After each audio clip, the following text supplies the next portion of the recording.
Alhamdulillah, alhamdulillahilladzi hadana li hada wa ma kunna linahtadiya laula an hadanallah. Asyhadu an la ilaha illallah wa asyhadu anna Muhammadan abduhu wa rasuluh la nabiyya wa la rasula amma ba'd. Segala puji hanya milik Allah Rabbi, segala zat yang maha ghafur, yang maha syukur, yang telah memberikan beribu-ribu nikmat yang tidak terukur.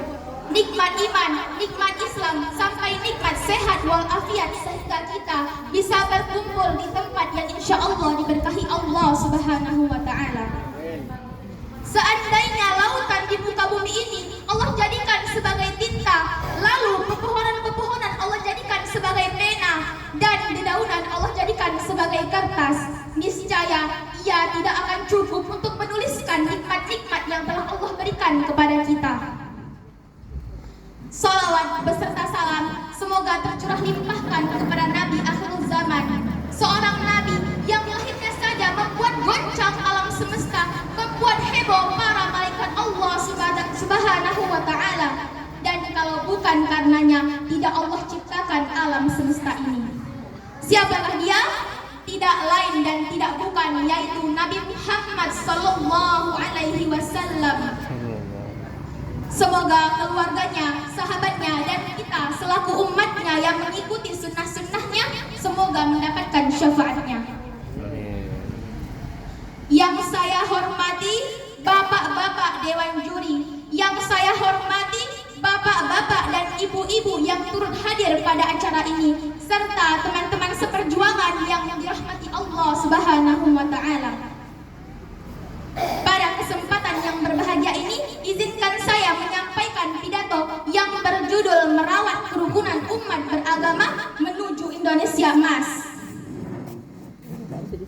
Hadirin yang dirahmati Allah, kita sebagai seorang anak muda memang menjadi harapan besar bagi orang tua bahkan negara untuk dapat meraih cita-cita dan menyongsong masa depan gemilang agar mampu membangun karakter generasi penerus bangsa yang menggantikan para pendahulu.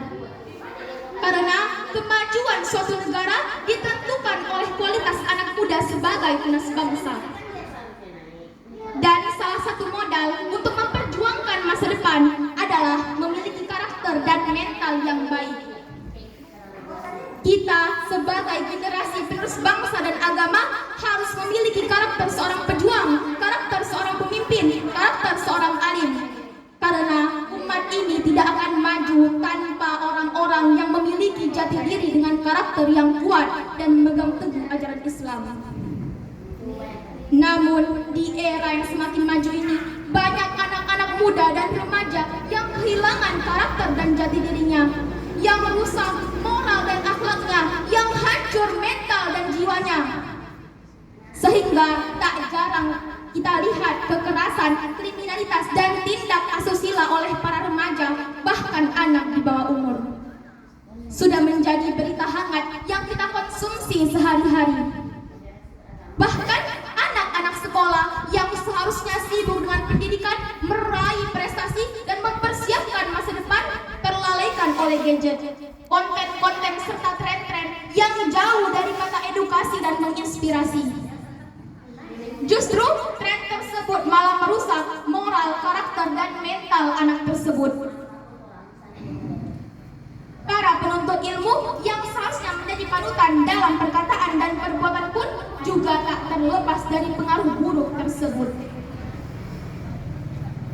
Tentu saja hal ini bukan masalah yang sederhana dan kita pandang sebelah mata, karena bagaimana bangsa dan negara ini maju jika penerusnya orang-orang yang tidak punya pendirian dan jati diri? Bagaimana bangsa dan agama ini maju jika penerusnya orang-orang yang karakternya buruk dan mentalnya rusak? Dan tanpa kita sadari, rusaknya karakter dan mental anak-anak sekarang hanya disebabkan oleh perkataan yang sering ia dengar dan ia ucapkan.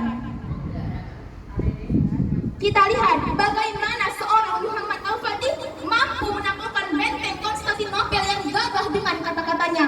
Kita lihat bagaimana Khalid bin Walid dengan kata-katanya juga mampu membuat pasukannya sebagaimana musuhnya mencintai kehidupan. Kita lihat bagaimana kata-kata Rasulullah bisa menjadi penyejuk hati di kala sedih dan susah.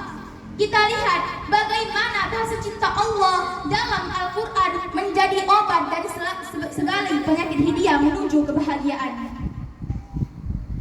Perkataan seorang ibu dan guru pun juga bisa merusak, juga bisa merubah pola pikir bahkan masa depan seorang anak. Dan sebaliknya, hinaan dan cacian juga akan merusak pikiran yang sangat disayangkan, mempengaruhi psikis anak tersebut. Dewan juri yang terhormat, hadirin yang berbahagia, bahasa yang baik adalah modal bagi setiap guru, orang tua, dan setiap orang dalam membangun karakter seorang anak dan siswa, bukan hanya dalam kehidupan, namun juga akhirat. Rasulullah Shallallahu Alaihi Wasallam bersabda, Innal abda la yatakallamu bil kalimah yanzilu biha fi nari ab'ada ma bainal masyriqi wal maghrib. Yang artinya, tidaklah seorang mengucap sebuah kata yang mana kata itu bisa menjadi sebab ia dilemparkan ke dalam neraka yang jaraknya seperti timur ke barat. Hadis riwayat Muslim nomor 2988. Oleh karena itu, mari kita bangun karakter generasi emas ini dimulai dengan memperbaiki tutur kata dan bahasa yang baik. Allah Subhanahu wa taala berfirman, A'udzu billahi minasy syaithanir rajim. Bismillahirrahmanirrahim. Wa